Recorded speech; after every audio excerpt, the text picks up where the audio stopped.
ধ্বংস করে দেওয়া হয় বাংলাদেশের শিক্ষা খাত। কোন একটি বিশেষ গোষ্ঠী, কোন একটি বিশেষ দেশকে খুশি করার জন্য তারা এই নীতিটি গ্রহণ করেছিল। ফ্যাসিবাদী স্বৈরাচার সরকার বাংলাদেশের চিকিৎসা ব্যবস্থাকে অন্য কারো হাতে মনে হয় তুলে দিয়েছিল। একটি বিশেষ দেশকে সুবিধার জন্য ধ্বংস করে দেওয়া হয়েছিল আমাদের চিকিৎসা ব্যবস্থা, ধ্বংস করে দেওয়া হয়। তার মধ্যে অন্যতম একটি ছিল বাংলাদেশের শিক্ষা খাত। আপনি দেখেছেন মাননীয় স্পিকার, আপনার পরিষ্কার মনে আছে কিভাবে সেই সময় নকলকে উৎসাহিত করা হয়েছিল, কিভাবে সেই সময় অটো প্রমোশন দিয়ে আমাদের ছাত্রছাত্রীদের ভবিষ্যৎকে ধ্বংস করে দেওয়া হয়েছিল। মাননীয় স্পিকার, অত্যন্ত দুঃখের সাথে বলতে হয়, অন্তর্বর্তীকালীন সরকারের সময়ও আমরা এ ব্যাপারে কোনো পদক্ষেপ গ্রহণ করতে দেখিনি।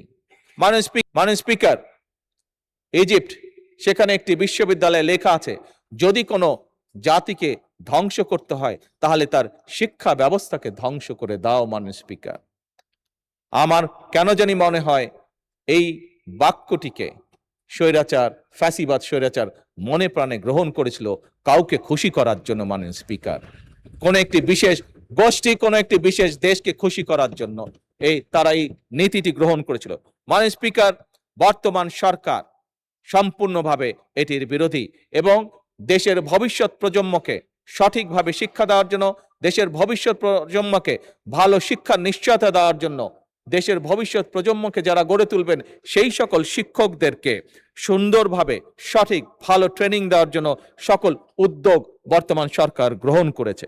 মাননীয় স্পিকার, এই কার্যক্রম যাতে আমরা সঠিকভাবে চালিয়ে যেতে পারি সেজন্য মাননীয় স্পিকার আমরা যে পরিকল্পনা গ্রহণ করছি, আগামী 5 বছরে ইনশাল্লাহ বাজেটের শতকরা 5% আমরা শিক্ষা খাতে পর্যায়ক্রমিকভাবে বরাদ্দ করব, জিডিপির 5%। মাননীয় স্পিকার, মাননীয় স্পিকার, একইভাবে স্বৈরাচার, ফ্যাসিবাদ স্বৈরাচারের সময় স্বাস্থ্য খাতকেও সম্পূর্ণভাবে ধ্বংস করে দেওয়া হয়েছিল।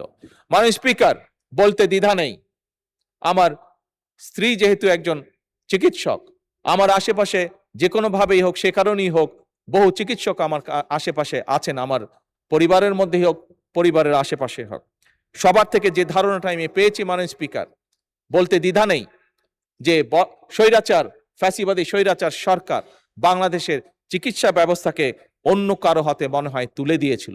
একটি বিশেষ দেশকে সুবিধার জন্য ধ্বংস করে দেওয়া হয়েছিল আমাদের চিকিৎসা ব্যবস্থা। মাননীয় স্পিকার, মাননীয় বিরোধী দলীয় নেতা বাজেট উপস্থাপনের দিন ওনার বক্তব্যে উনি বলেছেন যে সম্পূর্ণ চিকিৎসা ব্যবস্থা অসুস্থ। আমি ওনার সাথে, উনি বলেছিলেন 100% অসুস্থ, আমি বলেছিলাম 100% না 101% অসুস্থ। মাননীয় স্পিকার, আজও একইভাবে সেই কথার পুনরাবৃত্তি করতে চাই। মাননীয় স্পিকার, সেজন্যই আমরা সিদ্ধান্ত গ্রহণ করেছি পর্যায়ক্রমিকভাবে আমরা এই চিকিৎসা ব্যবস্থাকে ধীরে ধীরে গড়ে তুলতে চাই, জনগণের উপযোগী করে তুলতে চাই। সেজন্য মাননীয় স্পিকার,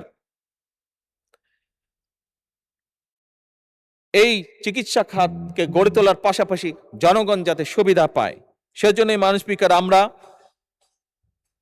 এই বছর বাজেটের 1.2% বরাদ্দ রেখেছি চিকিৎসা খাতের জন্য এবং পর্যায়ক্রমিকভাবে আগামী 5 বছর এটিকে আমরা 5% উন্নীত করতে চাই। মাননীয় স্পিকার, জিডিপির